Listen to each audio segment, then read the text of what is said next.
Love you, Linda. Love you. The courthouse the other day in the hallway, you're singing "Oh Happy Day."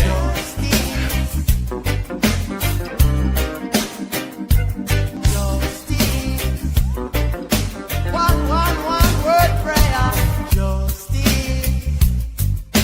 Justice, where are you?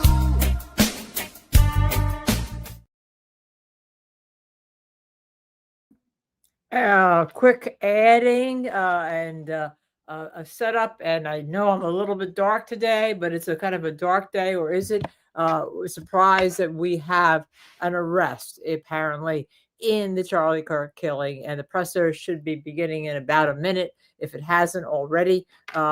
The alleged assassin is 22-year-old Tyler Robinson. In case you didn't know, he was taken into custody in southern Utah. Apparently, he was initially identified possibly through facial recognition, it's being reported, but he confessed to his father and apparently has turned in. Yes, Dizzy, I've gone rogue again. I don't even have my lighting set up, which I'm going to try to do as I stand up here, because I thought this was important enough for us to cover. So I need help, obviously, and we'll see what we can do here with a little bit of lighting to get me a little bit of light so that you can all see what's going on. But I do want to hear the press conference. Dizzy, do you know if you can pull one of the pressers in when they start? His father reportedly was in law enforcement, and reportedly, thank you, Dizzy, thank you. And I also need monetization set up on YouTube. And I want to see if I can get Jodene Webster. This kind of happened just very quickly. I was supposed to be on my way out, which I will be after the presser. But boy, yes, I do need you backstage, Dizzy. I need all the help I can get when I go rogue here. I'd like to try to find the presser and pull it in when it happens, which I know there was a 4-minute warning about 5 minutes ago. So my goodness gracious. Okay. Just sent you a look. Oh my goodness. We hear Brian Walsh was stabbed in custody at the hospital, later released. Another thing that's happening. Yeah. Thank you very much. I was taking the afternoon off today to be with a girlfriend who's in New York City to actually take an afternoon off. But that kind of will still happen. But that's why I kind of look cute today. Thank you very much. I appreciate this and all. But let's see if we can find, Dizzy's going to be helping me. I'm also going to send a text to see if Jodene Webster is available. She normally does her show.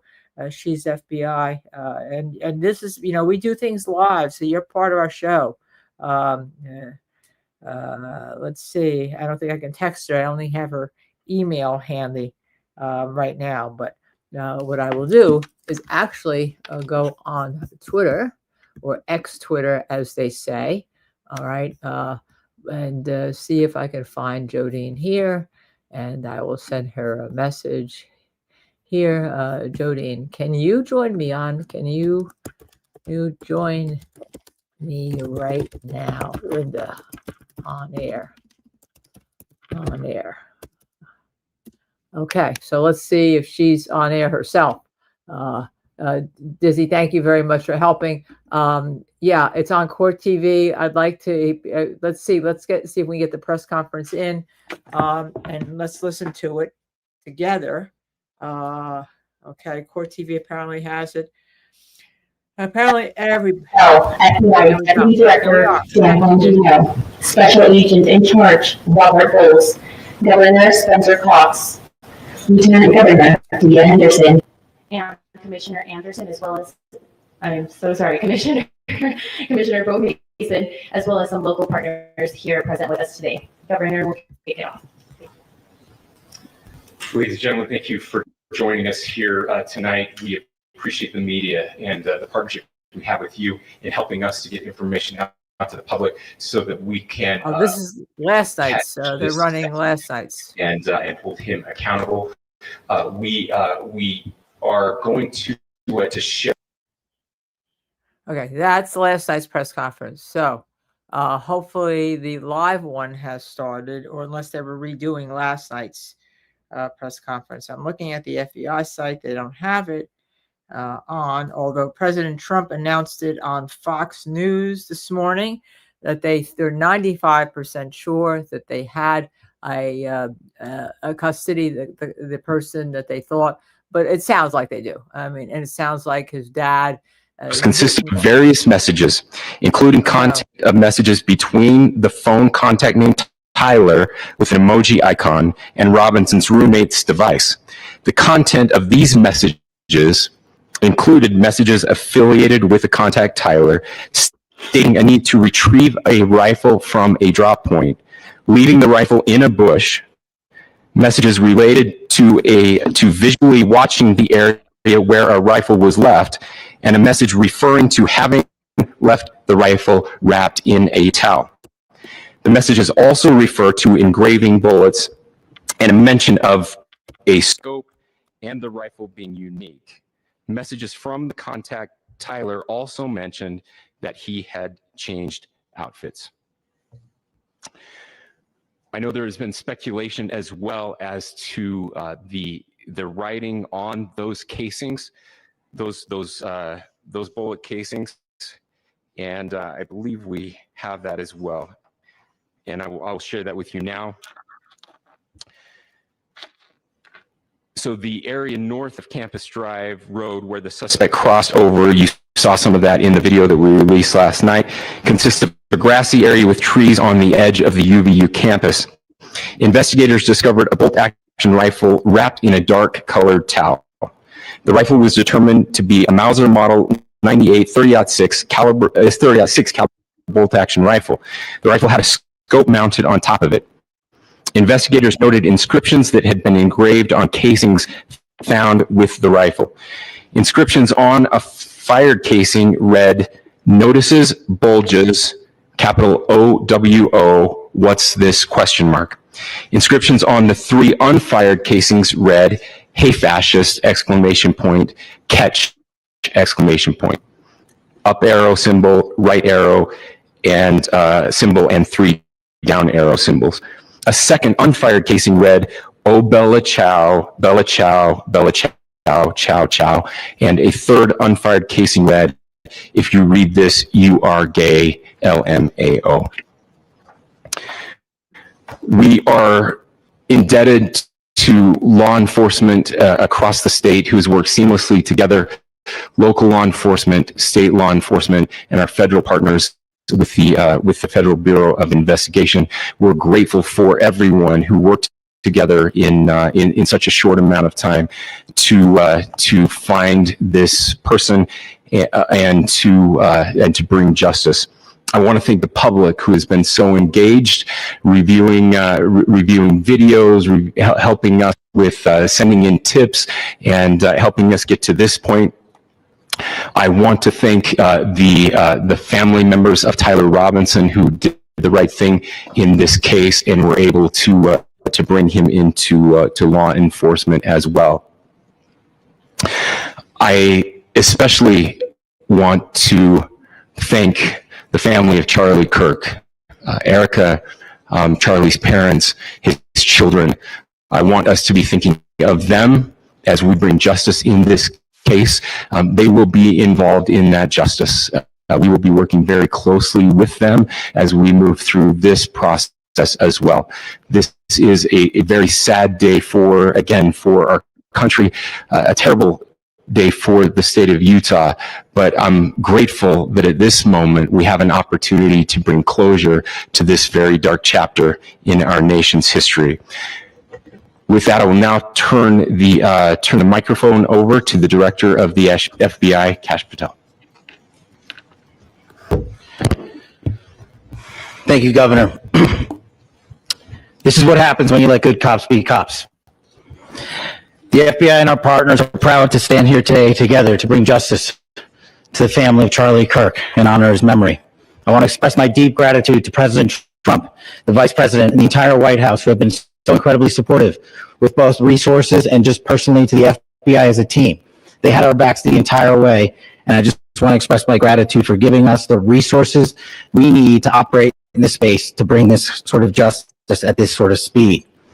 In 33 hours, we have made historic progress for Charlie. Governor Cox, our partnership has been absolutely incredible these last few days. Our partnership will endure. Your state and local partners, your sheriffs, your DPS community has been unbelievably impressive in the hardest of times. In a case like this, cannot be solved, cannot be brought without partnering with your state and local authorities. The FBI has a certain role to play, and we will play that role, and we will lead out for the federal government. But Governor Cox, we are so grateful for your state partnership that led out on this investigation. A little bit of the timeline. Charlie was shot at 12:23 p.m. on Wednesday. The first FBI agents arrived on scene in 16 minutes with chiefs of police at 12:39 and secured the scene. The FBI immediately launched fixed-wing assets. We utilized these assets to transport personnel, specialty technicians, hostage rescue teams. We also utilized these assets to go back and forth from the East Coast and here in Utah to transport forensic evidence and other evidence that will be analyzed and is being analyzed at our FBI laboratories in Quantico and other laboratories, including the ATF.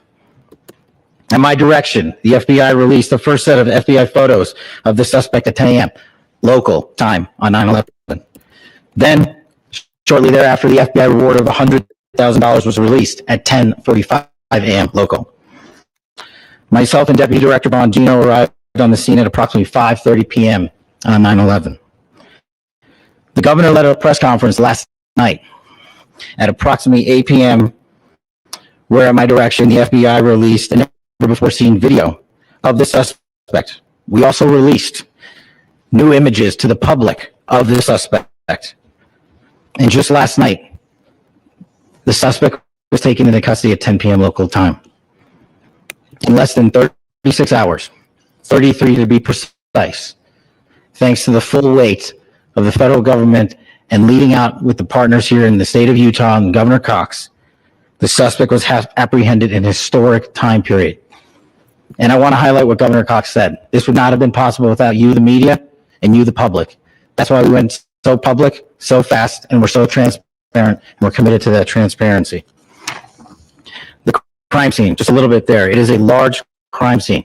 State and local authorities, along with federal authorities, process that crime scene quickly. And I even had the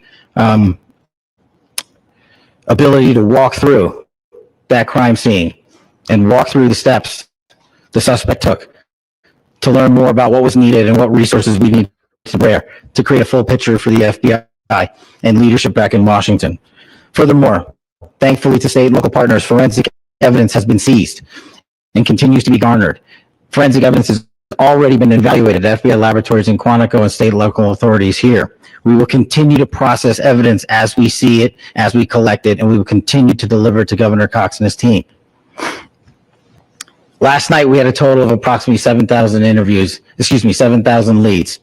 As of this morning, thanks to your great work, we have over 11,000 leads that were called in to the FBI. And we are running out every single lead that we can. Every one of those leads will be run out. The rest is a testament to the dedication of good law enforcement being great and partnerships in law enforcement, which I've tried to highlight as my tenure as the director of the FBI. There is no better relationship for law enforcement than the FBI to partner with state and local authorities, and you've seen it here in these last few days. The FBI Salt Lake Field Office, along with our offices in LA, Phoenix, Denver, San Antonio, Las Vegas, Pittsburgh, Buffalo, our headquarters component in Quantico, all participate in the FBI. I want to express my deep gratitude to the employees of the FBI, the men and women, the evidence response team tacticians, the special operators, the agents, the support staff. You have done monumental work in historic time when the public, who had a right to demand such an expeditious solving of an investigation, the FBI answered that call diligently, critically important to our nation, and we delivered. And I'm proud to be their leader, and I'm proud to be the director of the FBI. This is a very much an ongoing investigation, as the governor said, and we will continue to work with state and local authorities to develop the investigation, to provide them the evidence they need for their ongoing prosecutions. And we will be here to answer every call they absolutely have, as long as it takes, for as long as we need to find and apprehend whatever suspects were involved in this crime.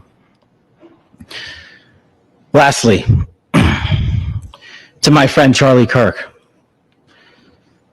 rest now, brother. We have the watch, and I'll see you in Valhalla.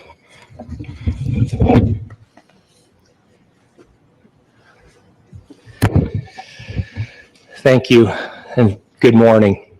I would just like to take a few minutes as the sheriff to express my gratitude for everybody who has played a part in this investigation. As you know, it's been a vast, a complicated, and a very, very fast-paced investigation. You're looking at people standing up here who are running on, if they got an hour's sleep in the last couple of days, they're probably lucky. It has been very taxing. It has been so impressive, speaking on behalf of the local law enforcement, to see the cooperation that we've seen in this type of case. Across the state, sheriffs, chiefs, our state partners have stepped up and have come to the call on anything that we needed. Our county chiefs have been phenomenal. Our Utah County Attorney, Jeff Gray, who's standing up here with us, has been phenomenal in leading us through this investigation. I would like to thank the federal government for their resources, their assets. Our local team here, our FBI team, has been extraordinary in helping us work through this and bring this person to justice. Most of all, I would like to thank the public, and specifically, I would like to thank the public who turned to prayers and who turned to positiveness for us. I would like to thank them on behalf of the law enforcement community, because we needed those prayers. That's what we needed to get through this. We needed your support, and you gave it to us. We needed your patience, and you gave it to us. And I would like to thank you for the Kirk family, because that's what they need, is your support and your prayers, and that will get us through all of this. So thank you, everybody, for everybody that have stepped up. We've had such a phenomenal response to this. Thank you.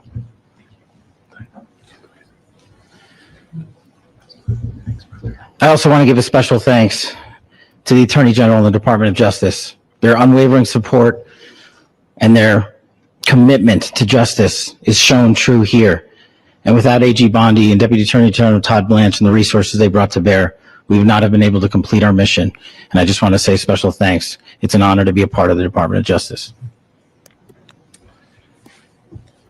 Thank you again to our incredible law enforcement team who has worked so hard. Sheriff, I got a solid 90 minutes last night, so I'm probably the most well-rested person up here. Ladies and gentlemen, I get the microphone, so I hope you'll permit me a moment just to share a few more thoughts about where we are and how we got here, and maybe a little bit of where we go from here. I don't want to get too preachy, but I think it's important that we, with eyes wide open, understand what's happening in our country today. I've heard people say, well, why are we so invested in this? There's violence happening all across our country. And violence is tragic everywhere, and every life taken is a child of God who deserves our love and respect and dignity. This is certainly about the tragic death, political assassination of Charlie Kirk, but it is also much bigger than an attack on an individual. It is an attack on all of us. It is an attack on the American experiment. It is an attack on our ideals. This cuts to the very foundation of who we are, of who we have been, and who we could be in better times. Political violence is different than any other type of violence for lots of different reasons. One, because in the very act that Charlie championed of expression, that freedom of expression that is enshrined in our founding documents, in having his life taken in that very act, makes it more difficult for people to feel like they can share their ideas, that they can speak freely. We will never be able to solve all the other problems, including the violence problems that people are worried about, if we can't have a clash of ideas safely and securely. Even, especially those ideas with which you disagree. That's why this matters so much. Over the last 48 hours, I have been as angry as I have ever been. As sad as I have ever been. And it was, as anger pushed me to the brink, it was actually Charlie's words that pulled me back. I'd like to share some of those. And specifically right now, if I could, I need to talk to the young people in our state, in my state, and all across the country.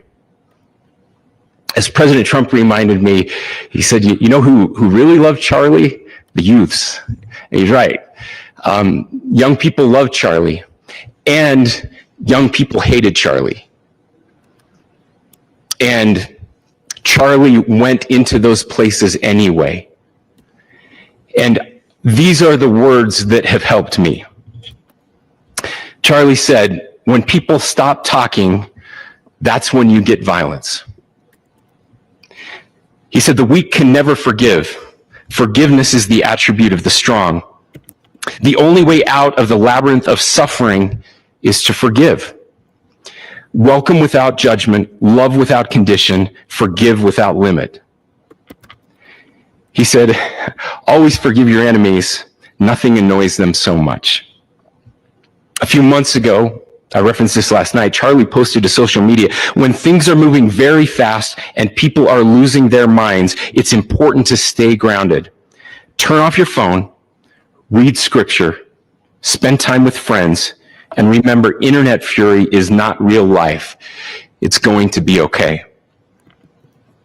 He again said, when you stop having a human connection with someone you disagree with, it becomes a lot easier to commit violence. He said, what we as a culture have to get back to is being able to have a reasonable agreement, where violence is not an option. Now, again, to my young friends out there, you are inheriting a country where politics feels like rage. It feels like rage is the only option. But through those words, we have a reminder that we can choose a different path. Your generation has an opportunity to build a culture that is very different than what we are suffering through right now. Not by pretending differences don't matter, but by embracing our differences and having those hard conversations. I think we need more moral clarity right now.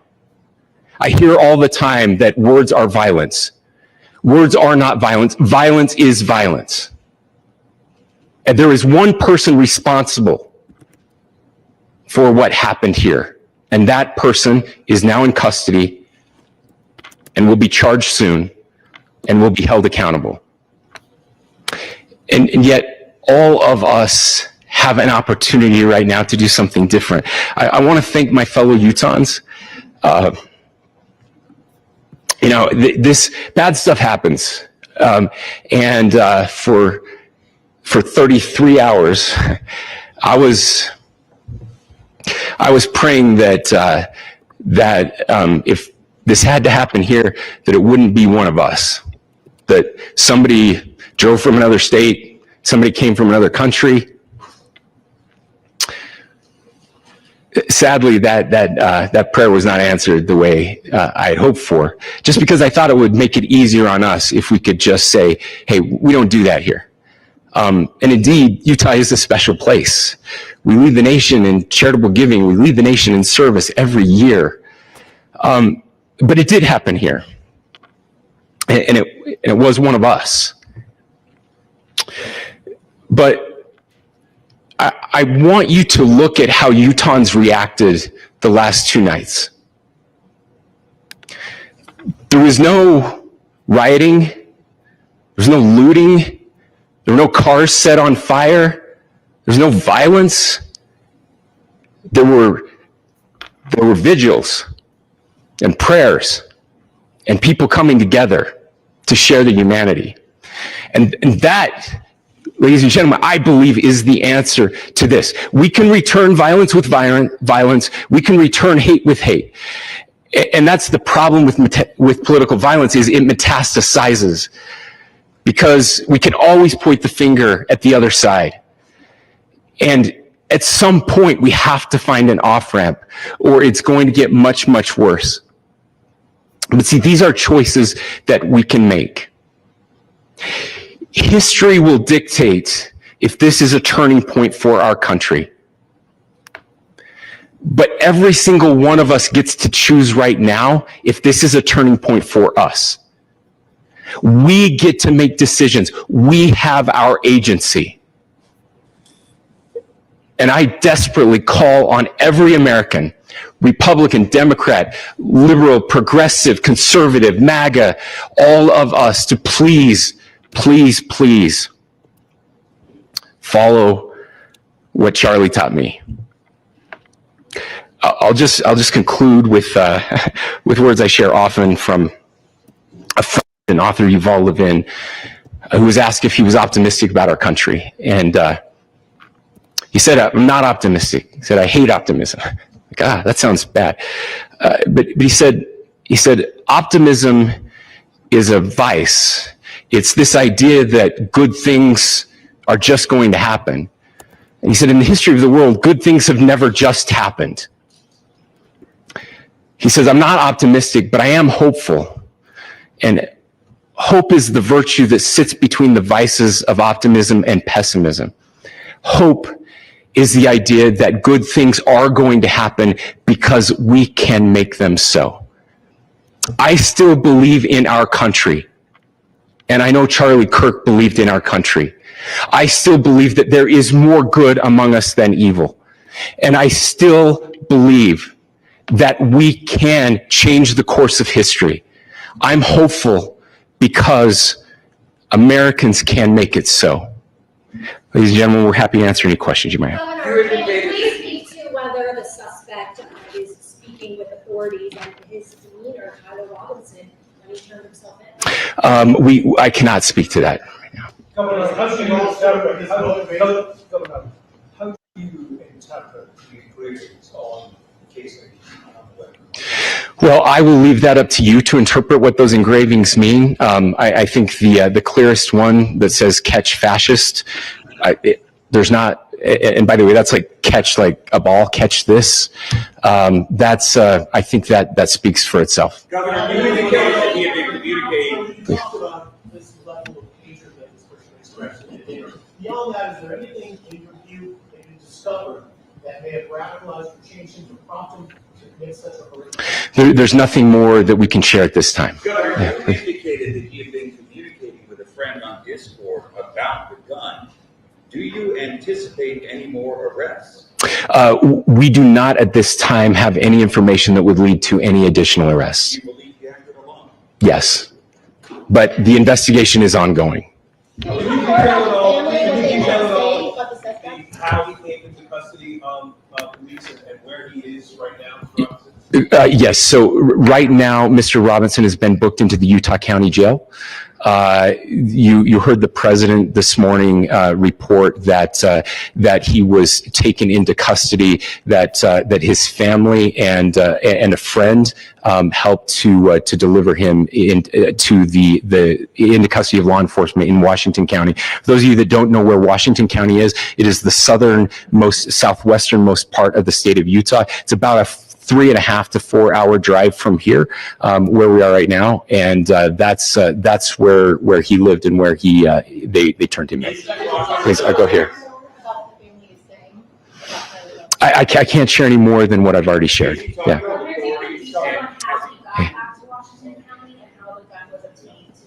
So how we obtained the gun was found here. So I don't have much more details on that.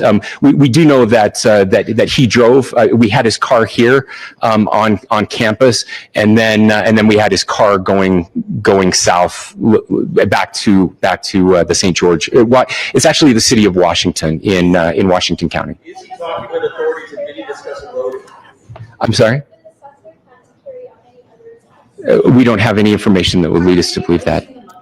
Yes, in fact, it was just released. Yes. Is he talking with authorities and did he discuss a motive? I can't answer that right now. Yeah, thank you. Over here.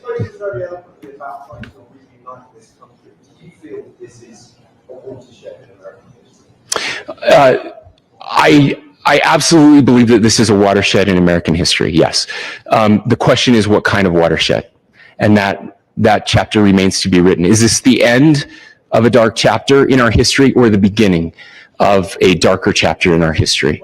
Look, I mean, if you look at true political assassinations in this country of someone of this stature, this feels a lot like the late 60s.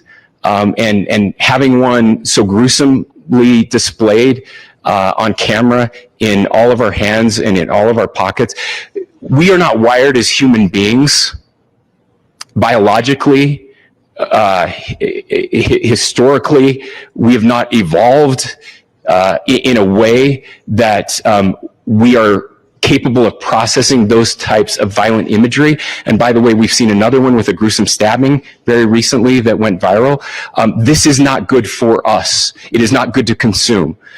Social media is a cancer on our society right now. And I would encourage people to log off, turn off, touch grass, hug a family member, go out and do good in your community. That is happening, and it's happening organically right now. I had a friend in a small city in Utah who said, we're getting together. The Republicans and Democrats in my little town are getting together to have a discussion last night, just to find a way to find their better angels. So yes, this could be, I mean, again, you have to go back to JFK to have seen a video live of something like this happening. I wasn't born until 1975, but I know that things were really dark in the late 60s. Sorry to some of you. I know some of you were there. But this is our moment. Do we escalate, or do we find an off-ramp? And again, it's a choice. It's a choice, and every one of us gets to make that choice. Two more questions right here. Could we clarify that the release of those enhanced images at 8 p.m. the timeline the Director Patel gave us led to the arrest at 10 p.m.? Is there a direct connection between those two events? I cannot comment if there is a direct connection or not, but all I can say is that through some process, the family came to know that this had happened. One more thing, Governor. Could you just clarify the clothing issue you mentioned earlier? Was he changing outfits? Correct.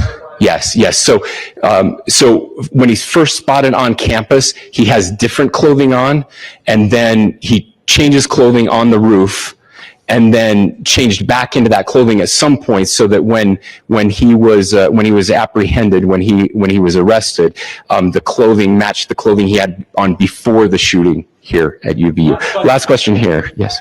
The suspect was freshman. Can you kind of tell us a little bit more about where, was he a student here at the university, and is there any history of mental illness? Yeah. So I don't have any information on the mental illness part. He was not a student here at UVU. He was living and had lived for a long time with his family in Washington County, in the southernmost part of our state. Thank you, everyone, for your great work in getting this information out. I would just say, process-wise, this may be important. I know many of you aren't familiar with the process in Utah. I think it's important that you understand that. Basically, we have 3 days for charging documents to be filed. A CI will be filed. We'll have more information then, more detailed information as those charging documents are filed in preparation for a preliminary hearing. So 3 days. So, we would anticipate then that early next week, those charging documents will be filed. We will obviously be working, the county attorney will be working very closely with Mr. Kirk's family as those documents and decisions are prepared and made. Thanks, everyone.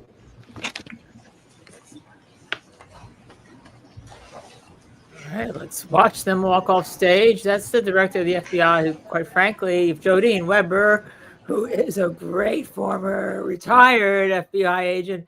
He didn't really say very much as far as I was concerned. I thought Governor Cox, as I posted, was the grown-up, has been the grown-up of all these press conferences.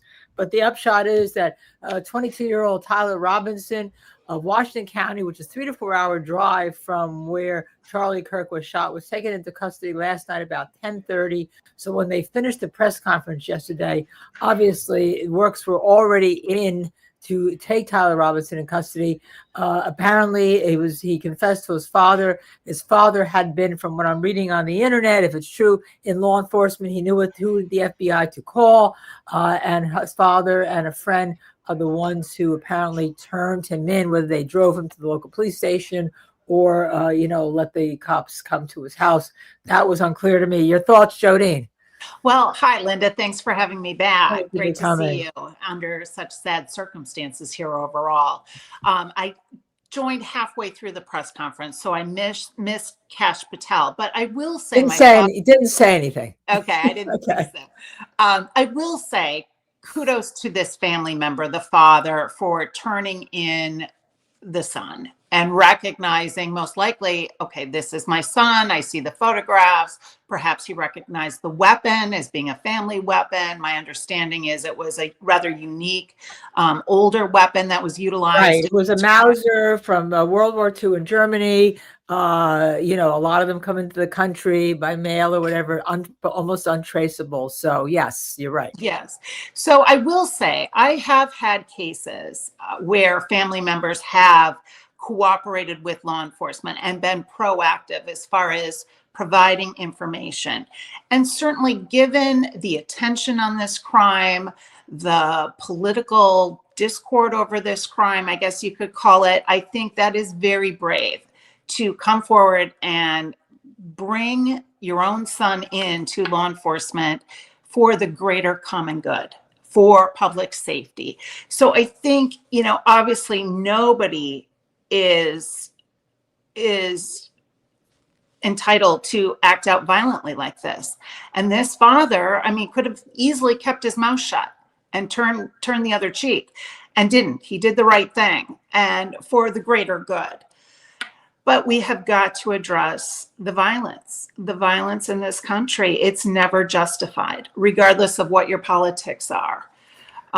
So I think law enforcement was probably closing in anyways, based on the physical camera surveillance, the fact that there was so much video footage, not only from the school, also the evidence collected from the weapon being recovered, the arm prints, shoe prints on the college campus, certainly the video throughout the neighborhood, tracking the car. I'd be curious what sort of neighborhood canvas information was collected through interviewing people not only on the campus, but also within the neighborhood that he fled to.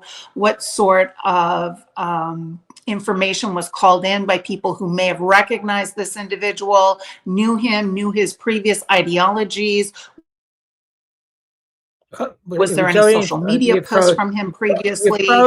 Jodene, make your point again, because you froze for a moment there. Oh, I'm sorry. I think it'd be interesting to hear in depth the law enforcement investigation up to this point. Did they receive tips from the public? Hey, I know this person. Here's what he espouses. Here's his ideology. What sort of social media posts has this person made previously? What sort of weaponry training did he have? He obviously was very proficient with that weapon. Did he case that canvas previously? How was he able to get on the roof? All those things need to be answered. Yeah. Reportedly that he was on the FBI's scope of possible suspects from facial recognition. Obviously, they do more AI and facial recognition than we have here using Grok or ChatGPT. As a matter of fact, they suggested please don't do that because it changes the pictures.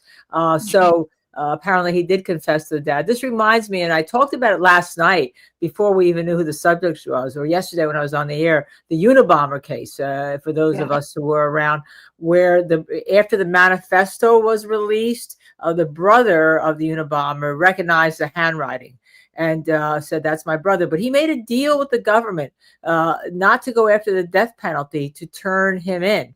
That was the deal he had made, and the government honored it. I don't know if we're in the type of climate that would be honored here. But it's certainly something to be considered. I thought that the presser was a little bit more low key on that.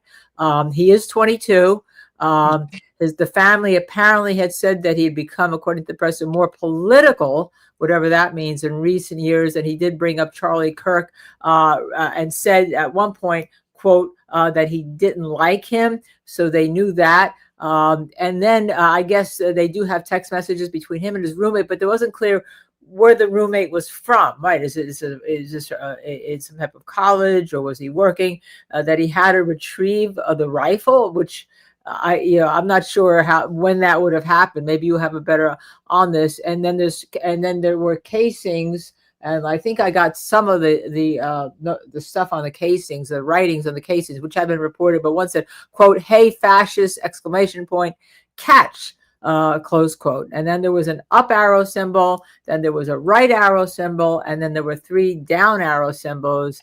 And also on one of the casings said, "If you read this, you are capital gay, Gay, LMAO, for, as we all know, means laughing my ass off." So that's what's been reported. What the intent of that is, I throw to you. What do you think? I would say I would be very curious how much this individual researched Luigi Mangione and the fact that messages were put on the ammunition, because that's allegedly something Luigi Mangione did. And a lot of people, I had friends recently at CrimeCon just last weekend at that big true crime convention. And there were panels out there where many people in the crowd were very pro Luigi, and isn't this great what he did? And so the normalization of vigilante behavior is becoming prevalent amongst the youth, or among the youth. The fact that they think you can use violence to accomplish whatever your political or ideological viewpoint is. And so I would be curious, did he get that idea from Luigi? And one of the things that prosecutors have come out with in recent weeks in their court filings in Luigi's case is the fact that they are fearful that people will copycat him and that they will use what he did as their role model. Yeah. It was unclear. As you know, there was a press conference that was like last night. It was supposed to be 9:30. It ran late. Didn't start to really almost 10 of 10. And then it was quick. Nothing was said. And then they left. And all they did was release the video. And then I had texted somebody, "Here we go." And then, like, within 30 seconds, I went, "There we went." Yeah. So I was wondering, what are you doing? I was actually almost, I said jokingly, yearning for the old days. If you go to YouTube, you can see of J. Edgar Hoover, where all the agents would speak, the head agent would speak, everyone speak, and then Hoover would come in and he'd take all the credit for it. And we didn't see that here. We saw the Governor Cox really being the lead, or as I called it, the grown-up in all of these pressers. Why is the FBI so quiet? Well, this was unusual for me too. I mean, to have the FBI director fly in and Bongino fly in, that to me, I mean, I've been on some major cases. I mean, most recently here in Pittsburgh, the Tree of Life Synagogue mass shooting. Oh, horrible. And the FBI director and assistant director didn't fly in immediately for the press conferences. Usually that's the special agent in charge of the field division who will be the lead spokesperson. And the governor of the state will typically then also come into the press conference. But to have the governor actually give the law enforcement information, that is rather unusual to me. Yeah, and I thought he did a great job. And he talked about being political. And he said he was born, I guess, in the 70s. But there was a time in this country early in the 1900s where we had 2 presidents assassinated, terrible. And then we had the 60s, of course, everyone's aware of that. We have Malcolm X. We have President John F. Kennedy, who the governor alluded to. We had Robert F. Kennedy, Sr. MLK. Yeah, and we had Martin Luther King, right? And I was thinking that there was one other person whose name I can't remember, but there was a whole trio, and it looked like the world was ending. And then all of a sudden, that political violence stopped. But here we are again. So, in your opinion, why are we here at this point? The hate speech or the inability to talk? And I agree. I have people that say to me, why are you doing this? Why are you saying, let's almost like giving honor to Charlie Kirk? I'm not. I'm giving honor to the process and the fact that no one should be assassinated and that we have to talk to one another. And if we don't talk to one another, that's why yesterday I cut down, people are saying it's old Democrats who are doing violence. We have to talk here, Jodene. How do we stop it? Well, I had the same thing happened to me. I had one of my podcast subscribers write in and say, please don't refer to him as right wing or extremist. And I really think, it depends how you view what he said. And if you look at everything he said in a vacuum, some people think everything he said was great. Others agree with some and not others. Some don't agree with him at all. So people have different perspectives. But I think what's important to recognize here is that Charlie Kirk was out on college campuses and in the public because he had the constitutional right of freedom of speech and the freedom to assemble. And part of the problem when violence is introduced, that violates your right to free speech and to assemble. And the people that don't like what Charlie Kirk espoused, they have a right to their freedom of speech to say, I don't agree with him. And somehow balance has been lost where we forget that we have to be able to civilly disagree. Yeah. Yeah, I don't like some of the things that he said. I mean, clearly, I don't like them. Right. But that doesn't mean he deserved to have his, violence is never carotid artery blown up in front of his wife and kids and all the people that are there when they were doing a conference. I mean, I don't like what he said at all. I don't. And one of the things is that he didn't believe in empathy. He thinks it was a woke word. Where I don't care. I have empathy for you. Okay, I have empathy. For him. I have empathy for him. Despite if he didn't believe it, that's his belief. But my belief is differently. So what? Someone's going to kill me because I believe in empathy? I mean, I just think that I'm sorry. I just think that we've gone too far. And I would say that whether you agree with his views or not, I mean, he wasn't running around like, having a bunch of affairs with women that we know. He wasn't stealing that we know. He was doing what he believed in. And I think that he had a moral compass, even if you didn't like what he had to say, it was his moral compass. So that's where I'm at. And that's why I say we have to concentrate on why. And I want to know more about Tyler Robinson. 4-hour drive. He knew this campus. He knew where to go. He knew how to get down off, a 2-story building. That suggests extreme premeditation. That is planning. He knew where to go. He knew what kind of access there would be. My understanding, the T-shirt he changed into was some sort of veterans T-shirt, the Wounded Veterans Program. And apparently there were meetings in that building for that particular group. So to me, it's really interesting that he would have all that knowledge ahead of time and be able to time this and be able to get up there and to be able to get down and flee the campus.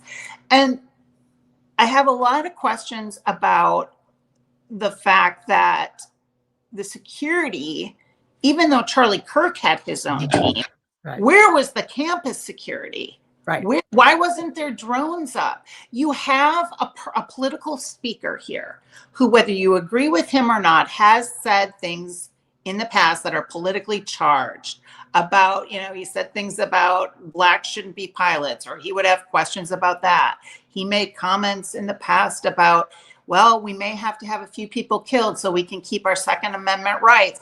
Things like that are highly, highly sensitive. To say the least. So you to froze me, again. it would be, yes. And so, if you're going to say he was, this Christian values person, well, my Christian values as a Catholic is thou shalt not kill. We shouldn't have any killings. We shouldn't have any Join the violence. But club. that's I'm a just me. Catholic too. Right. Yes.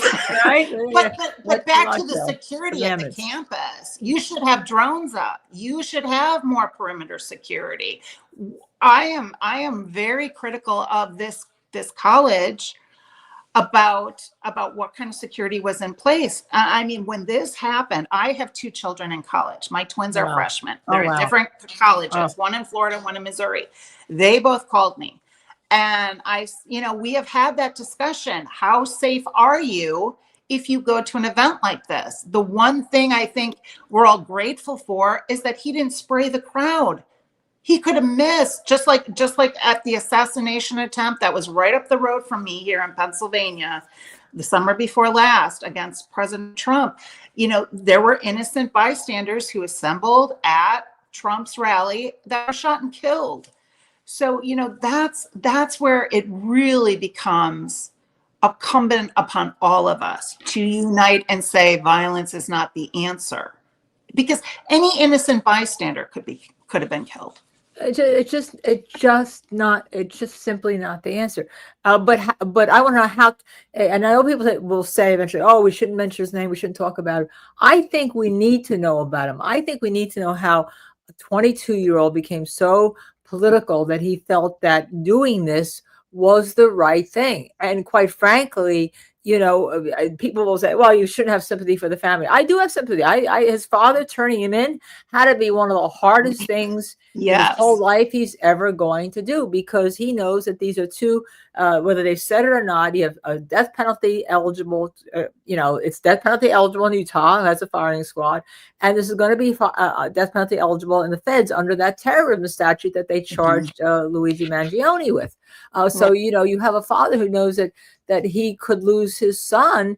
And obviously, if his son confessed to him, as it's being reported, said that he did it, that there's some relationship and there's some trust. And I just can't, you have Charlie Kirk's a family on the one side, and I'm not suggesting that this is equal, okay, everybody, so don't go after me. What I'm suggesting is that it's hard also on the other side to turn in a family member. When I was a prosecutor, one of the first things we had was the assistant prosecutor came into the conference room the first day we became prosecutors and said, if your child did something illegal, could you turn that child in? And then left. And then came back in the room and wanted a show of hands. And anybody who said they wouldn't was out of the office, because he said you have to be able to turn your own child in for committing a heinous crime, or even any crime, if you're going to do this job. And that was years ago. That's when I first became a prosecutor. But it's still, there were people who said, no, I can't do it. I'm not going to do it. And out they went, Well, when my first case in the FBI, I was assigned to the Atlanta Park bombing case, where the bomb went off in Centennial Olympic Park. Right. And ultimately, Eric Robert Rudolph became our suspect. And his family, there were people killed in the various bombings, multiple people injured. This was a potential death penalty case. And his family, his siblings were very divided. Some really helped us. Others were vehemently opposed to the federal government investigating their brother, and the mother cooperated to some extent. When Eric was finally arrested and we were in the prosecution phase, he confessed to his mother that he did do the bombings. He did. I didn't realize that. I didn't realize that. It was only when he told her that he did it that she said, no, that is a line too far. We can have our anti-government opinions. She's like, we believe in what we believe in, but we do not kill people. We do not kill. And that was the line too far. So, and I've seen it in other cases I had a very high profile case against a Pittsburgh Steelers doctor where he was prescribing opiates in his dead father's name. I remember that. And the father had the same name as an older brother. And so I'm like, well, we got to go interview the older brother, because he's going to claim, well, no, this isn't for my father, it's for my brother. So we interviewed the brother, and he said, no, I never got all these Opana and OxyContins from my brother. This is fraud.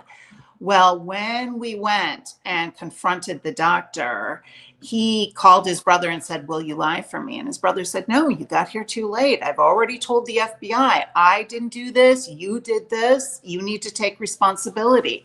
So there are people who will do the right thing and follow the law for their own consciousness, Yeah. for their own ethics and morals and values. And we have to have this conversation, and we have somebody in the chat right now, Shannon Giuliano. I've turned my child into the police. It was absolutely gut-wrenching. And yes, I mean, I can't imagine. I mean, I am so sorry you had to go through that, but obviously it's a situation that you knew you had to. And I think here too, I don't think the father wanted the kid to be like gunned down in a takedown, was arrested, right? He wanted, if it's that, you know, we can fight this in a court of law. We can put our evidence in a court of law. We can see how you became misguided. Maybe we can make a deal because we cooperated. And I think they probably can. Isn't that think interesting? we don't know the mental health of this youth yet. We don't know, you know, a lot yet. So there could be some psychological defense, perhaps. And I do think the fact that is from a parent's perspective. I know I saw it a lot working opiate diversion. There were a lot of parents that, okay, my kid's dealing. I got to bring them in. I got to stop this because I don't want somebody else to die from taking these drugs that are on the street. And of course, the street drugs are all laced with fentanyl now. Right. So, you know, there are a lot of parents that are put in that very, very difficult situation. And it is gut wrenching. The person on the chat is absolutely right. I mean, nobody wants anyone hurt, or at least nobody rational wants people to be hurt, but nobody wants their child to be breaking the law either. Right, especially if it's reported that he somehow was in law enforcement and knew exactly who to call. Rhonda Hall, I just want to point her out. She's a member for 5 months. Good afternoon, JSTV family. Thank you for all you do, rants and all.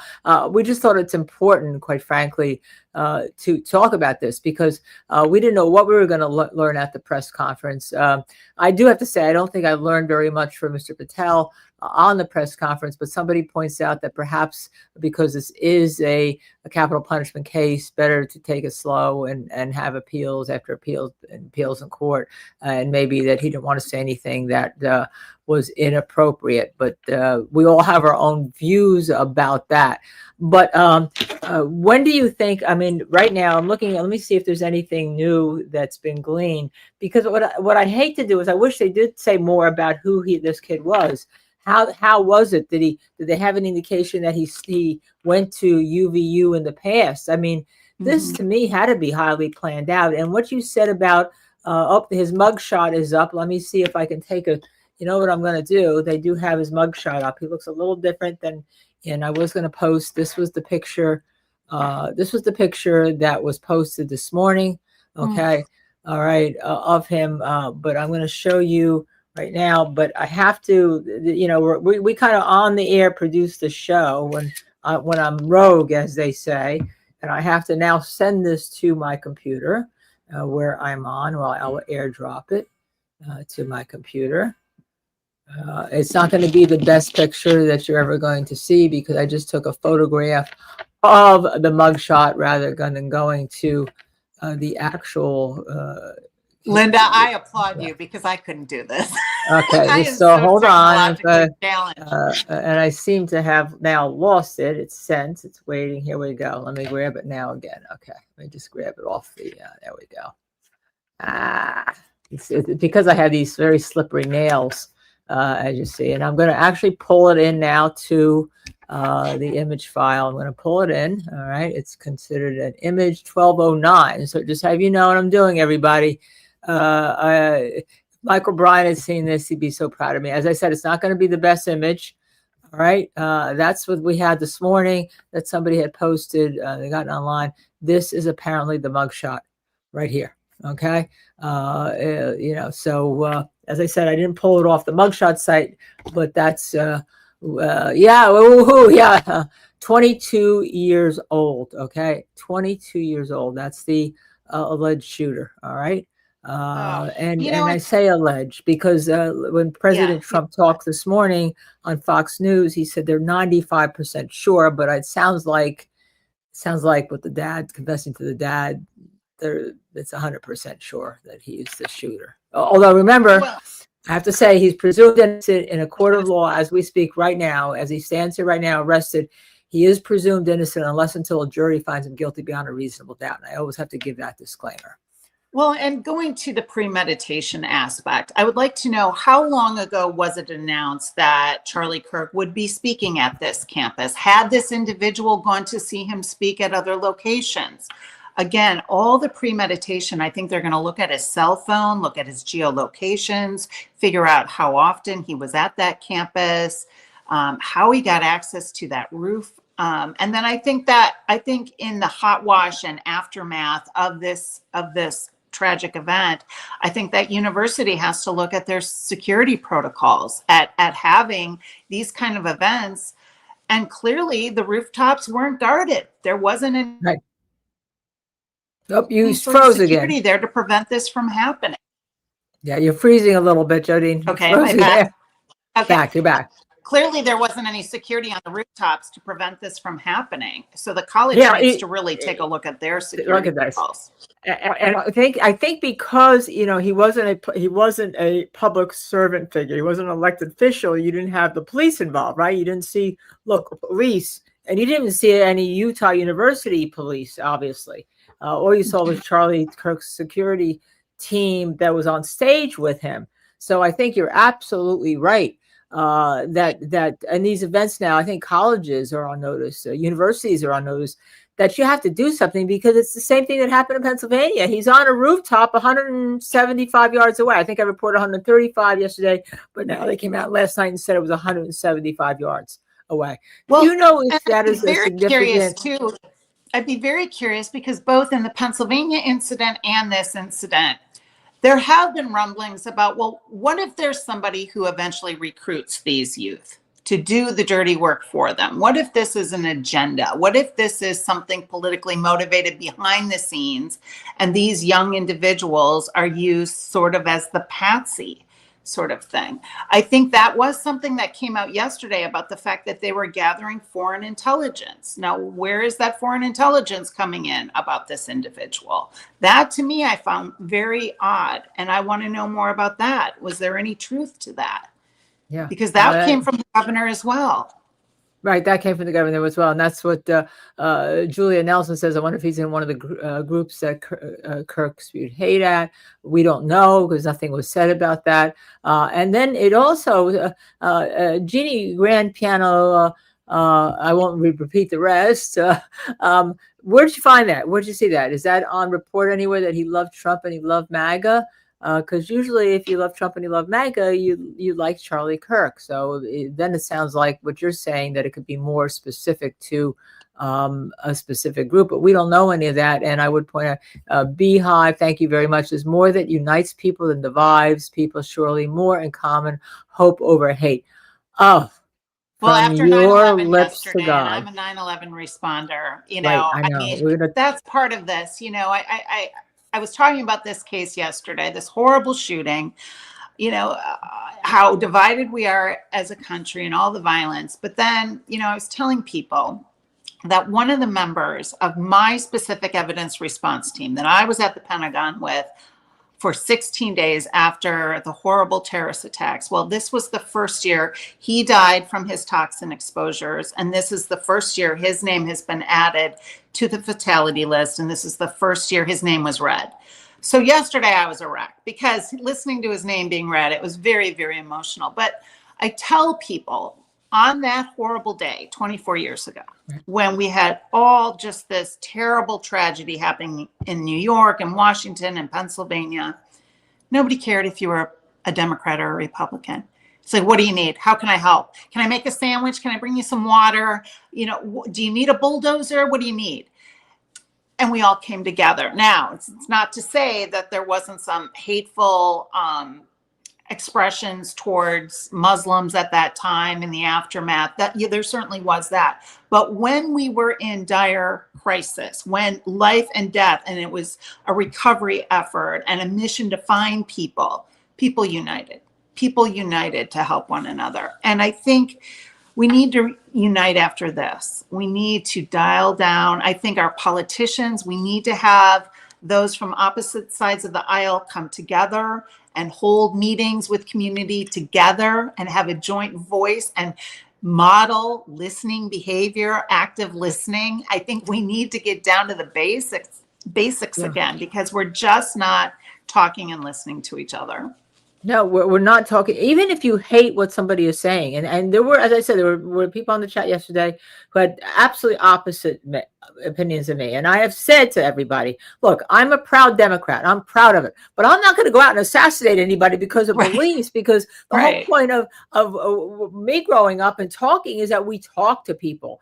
And I've also said, and I'm going to repeat it again for those of you who are new to the chat, that I have many friends who are MAGA, all right? I live in a community, in a cabin, where everyone around me pretty much voted for President Trump. I didn't, okay? That doesn't mean I'm gonna go assassinate anyone, all right? It's simple as that, because what I tell people is I won't lose friends over politics, even if people want to jump away from me, because if I'm in need and I'm broken down on the side of the highway, or I'm having some kind of medical episode in my house, I'm calling my friend. And who's going to come help me? It's my friend, regardless of their political beliefs. Yes. And I think we need to know that. I think people need to understand that. Right. Well, and I consider myself a moderate. I did not vote for President Trump, but that doesn't mean I would never vote for a conservative candidate. I just didn't vote for him. Now, yesterday on 9/11, which is a very difficult day for me, my neighbor up the street, who is a card-carrying Republican, she was the first one to reach out to me. How you doing today? I know it's a tough day for you. So we set aside our political differences. We can talk and, come together and be civil to one another, even though we didn't vote for the same candidate in the election. Yeah. And I don't not talk to her because the person she voted for won when there was an assassination attempt against President Trump, multiple assassination attempts against President Trump. I have been very vocal about how that is not okay. We don't assassinate people. We don't try to assassinate people. We don't take violence and vigilantism into our own hands. But I am concerned about this younger movement, especially all these people who think Luigi was justified for what he did too. And the normalcy of bringing these guns into populated areas like this, I think it's very, very dangerous. I have to tell you, I know people who are older who have said to me that Luigi did the right thing. And usually it's because they've had some kind of run-in with the healthcare industry. They have not had the proper medical treatment, and they want to just burn everything down. And if everyone in the healthcare industry dies, they don't care. So that's where we're at. But that's because they had a bad outcome. Now, so when we go, but that's somebody's older, maybe had bad outcomes and all. So it doesn't surprise me that, and I've told people that, look, what the defense would be looking for in Luigi is one juror who had a bad outcome to keep getting hung, because he assassinated somebody also who was going to work, right? So that's, it's just unbelievable to me, though. But this kid is 22 years old. Talk to me about how you become 22 and become so indoctrinated. And so, I mean, he really was prepared. I mean, and even having the gun and the pants and the walking and all. Talk to me about how that happens. Well, I think it's a combination. I think there are some parts of our country where, having familiarity with weapons is normalized. There's a lot of communities that hunt. I grew up in Wisconsin. I live in Pennsylvania now. There are kids that are raised very, very young with guns in their hands to go hunting. And that is normal in where they live. So they do have that kind of familiarity. But I think the combination we're seeing now is greatly influenced by social media and all the messaging and all the fact that there are these different outlets that if you have a particular viewpoint, you can go there and immerse yourself and just listen to just that if you so choose, that becomes all you hear. and you don't necessarily contrast that with opposing points of view. And I do think that can be very influential on these young impressionable young adults. I think, it's very, very hard to monitor what our kids see on the internet, on their phones. It's a big problem all the way around. Okay, so we have one viewer who's very upset that I talk about Luigi. Look, I'm a defense attorney, and I've said it before. Everybody is innocent until proven guilty in a court of law. Right.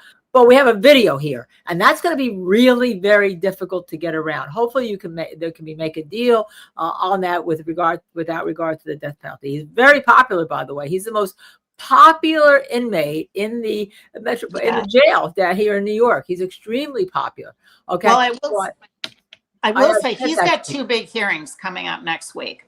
And, one of the hearings is in federal court. The other one is in state court. There are suppression motions that his defense teams do plan to file about the seizure of the evidence in Pennsylvania, that ghost gun. And the ghost gun will be needed in trial, I think, because it will connect him to the ballistics found at the crime scene. But I think, there are things that, like you said, he's on video. He's right there. He's got, geolocation right there at the crime. But I do think the comparison in this case is because of the fact that there were messages on the ballistics, and that's the comparison. And so I would be curious, did this Tyler Robinson research Luigi, and was he influenced by Luigi? Because that is an argument the prosecution is utilizing to justify going after the death penalty, that this was an act of terrorism. Yeah, that's what they're going to do, because they have to use, the prosecution for Utah here has to use the terrorism statute if they're going to seek the death penalty on the fence. And obviously with Patel involved, they're going to try to seek the death penalty, at least obviously right now. And anyhow, one of our viewers, Julia Nelson, what kind of training is required to succeed from 200 yards? I understand that it's pretty easy shot, 175 yards. It was a 275-yard shot. That doesn't mean that he shot the gun the first time. Right. I think if you're proficient with a rifle, if you have a steady trigger pull and are able to line up your sights, I don't think it's that difficult. It's hard I would be better versed if I could actually get on the roof and see the angle and the shot and tell you how difficult I would think it is. I had 22 years experience shooting, automatic assault rifles. And I think, quite frankly, the fact that he hit his target and not any of the bystanders shows he did have a good line of sight and a steady trigger pull.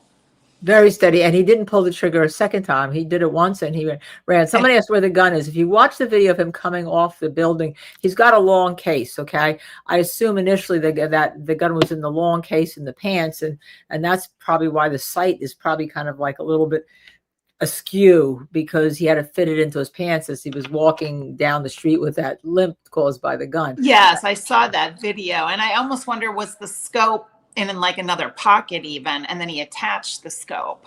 I don't know. Could be. Yeah. Someone said, last I think it was he needed a screwdriver or something. So that maybe that's why. Explain this wants to know, is there any private defense affordable for this guy? I guess you would have to go public defender at this point. Well, let me tell you, if he's indicted federally, the federal defender's office is the best office he could have for any type of death penalty case. They're just, they're excellent and all. So, probably not. This case is going to be very expensive.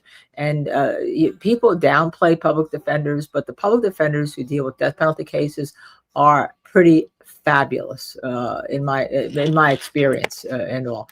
In many cases, you have to be certified. You have to have one member of your team certified in death penalty litigation. I've tried death penalty cases. I don't like them. It's the too gut wrenching. Too much. It's bad enough when you have a client. It's absolutely worse when it's a death penalty case.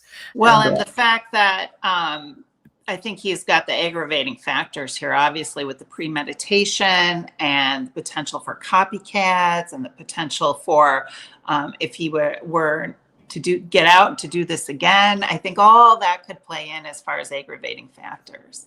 Yeah, yes, apparently he did confess to his father, according to what's being reported, and I actually do believe that because apparently it was the father. They just confirmed that the father and the friend turned him in, the father with the friend, and we don't know the circumstances. We don't know if they went to the house or if the father went to the police station after we don't know the circumstances, but that was obviously in the works last night, which when they had that I'm going to call it stupid press conference. Yeah, I'm almost surprised they didn't cancel that. Yeah, you know? me too.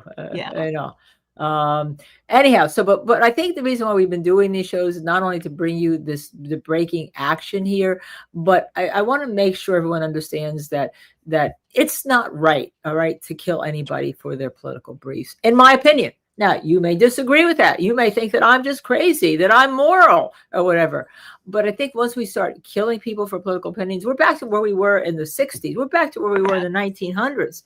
I mean, we can't be doing that, no matter how bad. But I do have to say that Kirk was a free speech, purist. And yet I'm seeing a lot of people losing their jobs because they agreed with what Tyler Robinson did.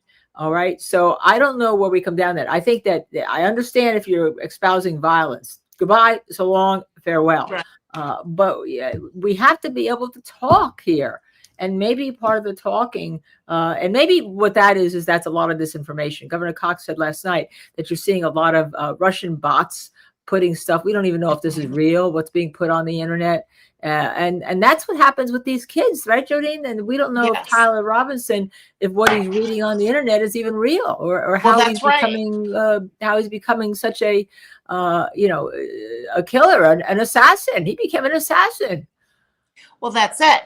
What is he reading and where is that coming from? Just like I said, there were reports on foreign information, foreign tips. Well, is that legitimate or is it bots? Law enforcement has to check that out too.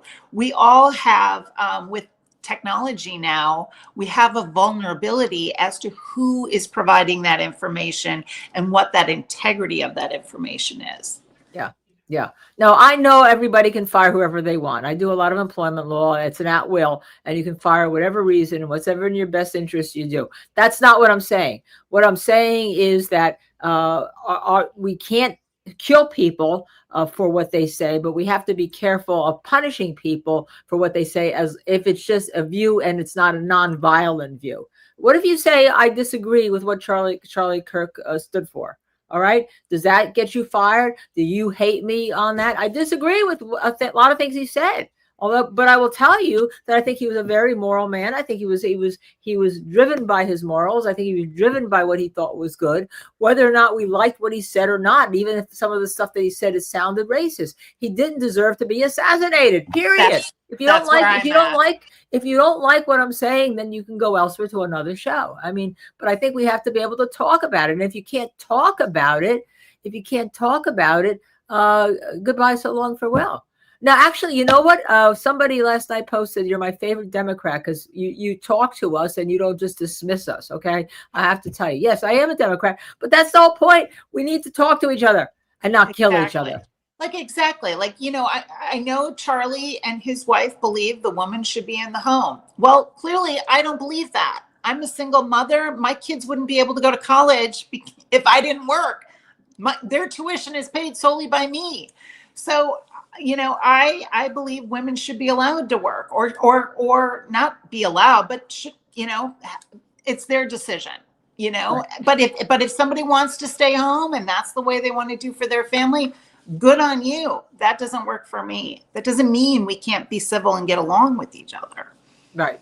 I mean, if that's what you believe, that's what you believe. But again, we're not espousing violence. We want to make sure there is no violence. What we want to know, I think what Jodene and I want to know, and I think a lot of people should be interested, what made Tyler Robinson violent? What made this happen? What made this happen? We had 22 years old. What made this happen? And quite frankly, I think a lot of people, Jodene, I don't know if you agree with me, are going to need a lot of mental therapy, mental help, because if you were there, and this is not a TV show where we see people, and it's fake blood. This was pretty awful. I was sick to my stomach. I was on the air Wow. and I was sick to my stomach. And Michael Bryant then saw the close-up shot from the left side. He said, Linda, don't, he texted me, don't watch, don't look. It's awful. It's Well, awful. and that is what these mass shootings do. And imagine when you're law enforcement and you respond and you've got 15, 20, sometimes up to 50 victims all bleeding like that at once. And so that, I think, is part of the argument about banning assault rifles and these bump stocks. And because that is what it looks like. And, you know, it's very, very much a discussion point as to we have Second Amendment right to bear arms. However, we have First Amendment rights, but we're not allowed to yell fire in a movie theater because it's a public danger. So at what point do these assault weapons become a public danger? That, I think, is the discussion. Yeah, but this, but in fairness, this wasn't really an assault weapon. This was an old Mauser. I mean, this is this is more like Lee Harvey Oswald with a, you know, buy a gun on you know, it gets mailed to you and it's a 30-06. I mean, it's kind of unbelievable when it comes to that. With regard to it, I mean, it just seems. And we also, and you and I even haven't talked, we also had another mass shooting this week. Yes. In Evergreen High School in Colorado by a 16-year-old. Yes, yes, yes. And of course, you know, we just had the horrible massacre at the Catholic school up in Minneapolis. And, you know, we've had all these squatting threats at the various universities. I think last night there was one at UMass. There was the mistaken shooting last night at Annapolis. Many college campuses. Yeah, many college campuses. What happened at Annapolis last night, Jodene? Tell us. My understanding was someone thought there was an active shooter. And so one of the midshipmen got a weapon, and then the cop responding saw the midshipman, and somehow, like, innocent gunfire was exchanged. One thought the other guy was the bad guy. And so that resulted in an accidental friendly fire shooting. Oh boy. Oh boy. And then of course we had the anniversary of 9/11, which you were active in, and which my husband has always pushed for people that have and you and I've talked about it. We're going to do a show soon on it. The denial of being hurt, by being medically hurt by being an active response for 9/11. I think Eric Shawn from Fox News even just today announced that he has he has disease as a result of being down there just as a reporter. And then I posted last night because I know we always say never forget, always remember. We had somebody in our chat whose brother was killed on one of the planes. He was on Flight 93. And I reposted on my Facebook the Todd Beamer conversation for those that have forget, again on Flight 93. And if you want to go have a good cry, you have to have a good cry. And I was shocked because when I hashtagged them, there was only 1,000 hashtags. And so people are forgetting, you know, that about this. And I want to bring us back to that because you made a point at the beginning that after 9/11, we all kind of came together. No one cared about who was who. How do we get there again? You know, that's the thing. We have to find a way. We've got to find a way. You know, I would urge everybody, if you have not read the book, The Only Plane in the Sky, it's an oral history of 9/11. And it really unfolds what went on all across the country that day in terms of 9/11 and, you know, people finding out their loved ones are on planes and how the government responded and how law enforcement responded and how local people in these communities responded. And it really shows you that when the worst of the worst is happening, how there is good and people come together. And so if maybe that can be a way or a bridge for us to say, all right, how can we talk about what happened this week civilly with each other? How can we come to some sort of resolution? How can we ensure when there's the next political speaker, the next Charlie Kirk, if you will, how can we ensure that that can be done safely so we can have freedom of speech, so we can assemble, so that we don't have innocent bystanders hurt in the process, all of that. I think we really need to really we got to be adult about it. We have to be civil about it. We can't just put our feet down in one side or the other and not have movement and not have at least the willingness to listen. I think that's the real problem. People, I saw before we even knew who did this, people online saying, well, it's going to be this, it's going to be that. Well, we didn't know who it was. And we don't know the motive here. We don't know if there was any mental disease here with this kid. Not that that justifies anything, but we just don't know. Okay. Oh my goodness. My mom's, hold on a second. I see someone come back. Lori Baloo, my mom's high school friend, was a pilot on the second plane. Oh my God, the thing. So let's go over what we do have. And I will say that I am worried. I think this has changed all politicians, not only politicians, but people, high profile public speakers. I think this is a sea change. It's going to be just like Tylenol when somebody got killed because of the capsules, the cyanide in the capsules, that things are going to have to be done differently for security for everybody. And I am worried about anyone who expresses an opinion, high profile politician or not in this country. But let's recap. 22-year-old Tyler Robinson was arrested last night about 10:30. He's been in custody. He's in the Utah jail. He lived 3 to 4 hours from where UVU was, where he committed the shooting. There were casings written on his the bullets that they found. One was "Hey fascist, catch," up arrow symbol, right arrow, and 3 down arrows. Also, if you read this, you are in capital gay, laughing my ass off, LMAO, okay? He messaged his roommate that he had to retrieve the rifle for him, according to authorities, and according to the family of Tyler Robinson, who actually turned him in, the father and a friend. He became more political in recent years and did admit that he didn't like Charlie Kirk. And that's what we know. That's really all we know right now. And I'm sure we're going to know a lot more. But this podcast is dedicated to the fact of no one should kill anyone, regardless of your political views. And no one should assassinate anyone in the matter we speak. Now, I have Jodene Webster on, who is retired FBI. I do want her to tout her book because it's also as to something we're talking about. Jodene? Yes, my book is called The Bold-Faced Deception. It is fiction. It's a psychological suspense novel set in the Finger Lakes. In fact, I'm heading, as soon as I get off air here, I'm heading to Ithaca for a book festival this weekend. Great. But part of the reason I wrote this book is one of the characters is a 9/11 responder, and it's influenced by my story. I did have 16 days of toxin exposure at the Pentagon.